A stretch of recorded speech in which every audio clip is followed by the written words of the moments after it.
শ্ৰদ্ধাৰ শিক্ষাগুৰুসকল আজি আমি এইখন ভিডিঅ'ত কেনেদৰে ষ্টুডেণ্ট আমি ইউডাইছত আমি ইম্পৰ্ট কৰিব পাৰোঁ ইউডাইছত তো সেই প্ৰচেছটো আমি আলোচনা কৰিম আপোনালোকে ভিডিঅ'টো প্ৰথমৰ পৰা শেষলৈকে চাব যে how to import student in UDISE portal ইতিমধ্যে আমি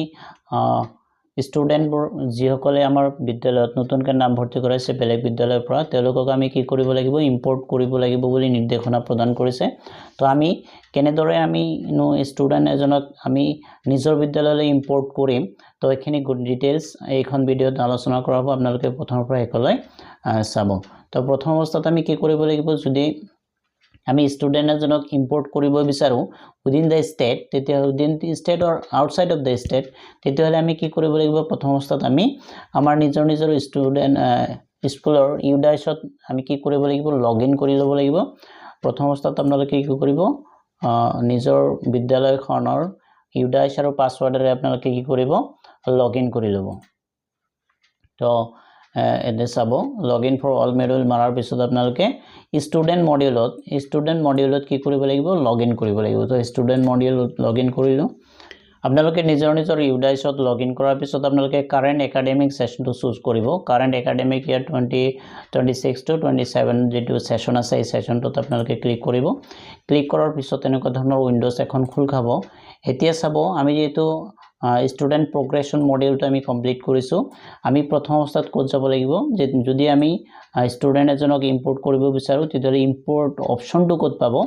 মই দেখুৱাই আছো আপোনালোকক এইফালে চাব যে ষ্টুডেণ্ট মুভমেন্ট এণ্ড প্ৰগ্ৰেছন এটো ইতিমধ্যে আমি কি কৰিছো কমপ্লিট কৰিছো তো ইয়াতে আপোনালোকে কি কৰিব ক্লিক কৰাৰ পিছত চাব প্ৰগ্ৰেছন এক্টিভিটি অলৰেডি আমি কি কৰিলো কমপ্লিট কৰিছো এতিয়া আমি কি কৰিম ইম্পৰ্ট মডিউলত যাম তো ইম্পৰ্ট মডিউলত গলে চাব এনেকুৱা ধৰণৰ অপচন খোল খাব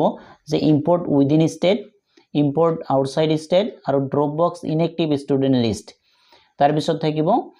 tentative list student for admission এতিয়া আমি যেহেতু কি কৰিম ইম্পৰ্ট কৰিম উইদিন ষ্টেট তেতিয়াহ'লে উইদিন ষ্টেট হলে আমি ইয়াতে গো মাৰিম তাৰ পিছত আন এটা অপচন পাব যে আউটসাইড ষ্টেট যদি বেলেগ এখন ষ্টেটৰ পৰা আমাৰ ষ্টেটলৈ কি কৰিছে আপোনালোকৰ বিদ্যালয়ত নাম ভৰ্তি কৰাইছে তেতিয়াহ'লে ইয়াতে মাৰিম তাৰ পিছত আহিল ড্ৰপ বক্স অৰ ইনএক্টিভ ষ্টুডেণ্ট লিষ্ট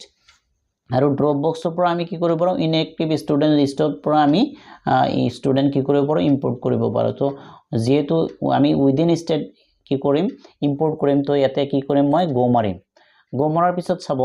ইয়াতে আপোনালোকে এটা অপচন দেখা পাব যে ষ্টুডেণ্ট পেন নাম্বাৰ আৰু ডেট অফ বাৰ্থ যদি আমি ইম্পৰ্ট কৰিব লাগে ষ্টুডেণ্ট এজনক তেতিয়াহ'লে প্ৰথম অৱস্থাত আমাৰ কি লাগিব সেই ষ্টুডেণ্টজনৰ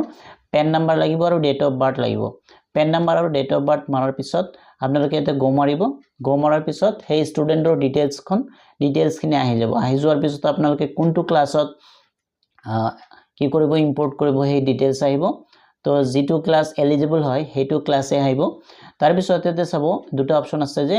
নট এলিজিবল টু ইম্পৰ্ট এই ৰেড সিগনেল যদি দেখা পায় আপোনালোকে এনেকুৱা ধৰণৰ তেতিয়াহ'লে আপোনালোকে হেতু ইনএক্টিভ ষ্টুডেণ্ট হৈ থকা নাই এটো এক্টিভ ষ্টুডেণ্ট হৈ আছে সো আপোনালোকে হেতু কি কৰিব নোৱাৰিব নট এলিজিবল আপোনালোকে ইম্পৰ্ট কৰিবলৈ এলিজিবল নহয় তো যদি আপোনালোকে গ্ৰীন দেখা পায় তেনেকৈ গ্ৰীন দেখা পালে এলিজিবল টু ইম্পৰ্ট তো যদি গ্ৰীন দেখা পায় তেতিয়াহ'লে ইম্পৰ্ট কৰিব পাৰিব এতে চাব যদি আপোনালোকৰ হাতত ষ্টুডেণ্টজনৰ পেন নাম্বাৰ নাই বা ডেট অফ বাৰ্থ নাই তেতিয়াহ'লে আপোনালোকে কি কৰিব পেন নাম্বাৰ আৰু ডেট অফ বাৰ্থ কেনেকৈ বিচাৰি পাব এতিয়া ডেট অফ বাৰ্থ যেহেতু আমাৰ আধাৰ কাৰ্ডত আছে আমি বিচাৰি পাম কিন্তু যদি পেন নাম্বাৰ কেনেকৈ বিচাৰিম যদি পেন নাম্বাৰটো এভেইলেবল নাই তেওঁলোকৰ হাতত আপোনালোকক দিয়া নাই তো আমি এটা প্ৰচেছ কৰিব পাৰোঁ ইয়াতে আপোনালোকক দেখা পাইছে get PEN and DOB date of birth ইয়াতে ক্লিক কৰাৰ লগে লগে এটা অপচন পাব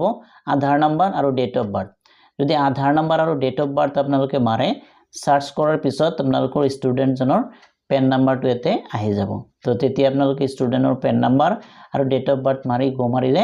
কি হ'ব আপোনালোকে সেই ষ্টুডেণ্টজনক ইম্পৰ্ট কৰিব পাৰিব তাৰ পিছত আন এটা অপচন আছে একেবাৰে সহজ এটা অপচন আছে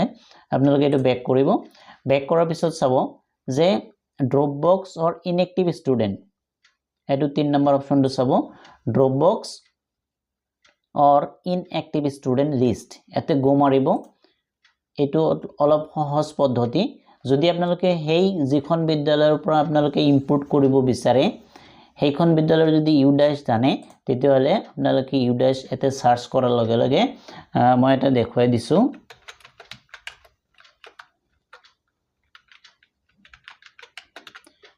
এটো এটা ইউ ড্যাশ কোড এই ইউ ড্যাশ খন সার্চ কৰাৰ লগে লগে আপোনালোকে চাব তলত আপোনালোকে স্ক্ৰল ডাউন কৰিলে দেখা পাব এই যে ষ্টুডেন্টৰ গোটেই ডিটেইলছ এতে আহি গৈছে আপুনি কোনজন ষ্টুডেন্টক ইম্পোৰ্ট কৰিব বিচাৰে তেতিয়াহ'লে আপোনালোকে কি কৰিব পাৰিব ইম্পোৰ্ট ইয়াৰ পৰা কৰিব পাৰিব নতুবা কি কৰিব পাৰে আপোনালোকে যদি আপোনালোকে কি কৰে এতে যদি ড্যাশ কোডটো আপোনালোকৰ মনত নাই তেতিয়াহ'লে আপোনালোকে ষ্টেট সিলেক্ট কৰিব এতে মই এজন ষ্টুডেন্ট ইম্পোৰ্ট কৰি দেখুৱাইছো আপোনালোকে লাইভ চাব যে প্ৰথম অৱস্থাত ষ্টেট মাৰিব ষ্টেট তাৰ পিছত ডিস্ট্ৰিক্ট কোনখন ডিস্ট্ৰিক্টৰ পৰা আপোনালোকে ইম্পোৰ্ট কৰিব ধৰক মই কামৰূপ ৰুৰাল মাৰিলো ব্লক কোনখন ব্লকত আছে ছয়গাঁও হাই যিখন বিদ্যালয়ৰ পৰা আহিছে সেইখন বিদ্যালয়ৰ এতে আপোনালোকে সাৰ্চ কৰিব পাৰিব যদি ইউ ড্যাশ আছে আৰু ইউ ড্যাশ নাথাকিলে আপোনালোকে বিদ্যালয়খনৰ নাম আপোনালোকে বিচাৰি বাহিৰ কৰি ইয়াৰ পৰা আপোনালোকে ইম্পোৰ্ট কৰিব পাৰিব মই এখন বিদ্যালয় মাৰি আছো এতে চাব গৌৰমাৰী সত্ৰ আদৰ্শ এতিয়া এইখন বিদ্যালয়ৰ পৰা মোৰ বিদ্যালয়ত এজন ষ্টুডেন্ট আহিছে সো মই তেও কি কৰিম ইম্পোৰ্ট কৰিম তো মই এতে কি কৰিলো সাৰ্চ অপশনত ক্লিক কৰিলো সাৰ্চ অপশনত ক্লিক কৰাৰ লগে লগে চাব আপোনালোকে তলফালে যে এই গৌৰমাৰী সত্ৰ আদৰ্শৰ এলপি স্কুলৰ যিখন ড্ৰপ বক্স আছে এই গোটেইখিনি ড্ৰপ বক্সৰ ষ্টুডেন্টখিনি ইনএক্টিভ ষ্টুডেন্টখিনি ইয়াতে দেখাব আপোনালোকে চাব তলফালে এই যে এতিয়া তলফালে চাব ষ্টুডেন্ট এতিয়া হেখৰ পিনে আপোনালোকে চাব এই যে ইম্পোৰ্ট অপশনটো আছে তাৰমানে এইবোৰ ষ্টুডেন্ট আপোনালোকে ইম্পোৰ্ট কৰিব পাৰে এইবোৰ হল এলিজিবল হয় এই গোটেইকেইটা ড্ৰপ বক্সত আছে এতে আপোনালোকে তেনেকুৱা পেন নাম্বাৰ আৰু ডেট অফ বাৰ্থৰে মানিলে যেনেকে নট এলিজিবল অৰ এলিজিবল আহে তেনেকে নাহিব এতে গোটেইখিনি আপোনালোকে ইম্পোৰ্ট কৰিব পাৰিব ইম্পোৰ্ট আৰু এতে চাব এলিজিবল ক্লাছ এণ্ড এডমিশন ধৰক প্ৰিভিয়াস ক্লাছ কোনটো আছিল আৰু বৰ্তমান আপুনি কোন ক্লাছত আপুনি ইম্পোৰ্ট কৰিব পাৰিব এটো এলিজিবল ক্লাছ হয় সো মই এজন ষ্টুডেন্টক এটা সাৰ্চ কৰিছো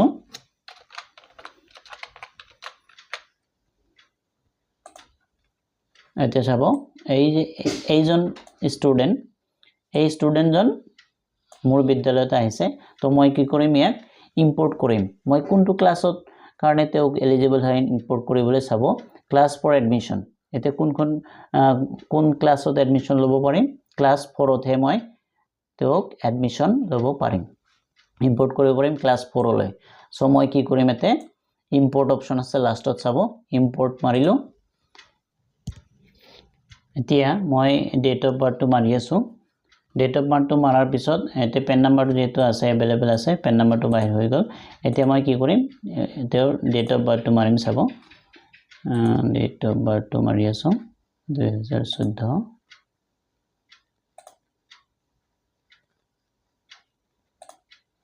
September 17